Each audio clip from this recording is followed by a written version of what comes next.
اینکه این مسابقات شروع بشه منو دعوت کردن مسابقات 4 جانبه تو هرات.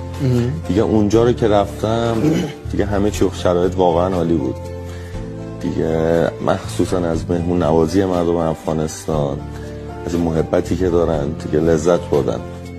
این باشگاه خیلی خوب، پر امکانات، در حد امکانات تیمای بزرگ ایران. این باشگاه اتک خیلی امکانات داره. حالا بحث تبلیغات و تعریف نیست، واقعا باشگاه خیلی خوبه، حرفه‌ای. واقعیت میگم نیازی نیست انسان دروغ بگه و سعی کردم همیشه داخل زندگی واقعیت رو بگم. افغانستان یکی از فوق‌العاده ترین کشورهایی بود بین 7 کشوری که رفتم فوتبال بازی کردم، هم از لحاظ امکانات. کشورهای مختلفی آقا بینام بازی کرده، من بازی کردم، دروغ زیاد شنیدیم، ولی تا الان تا اینجای کار از افغانستان و مدیریت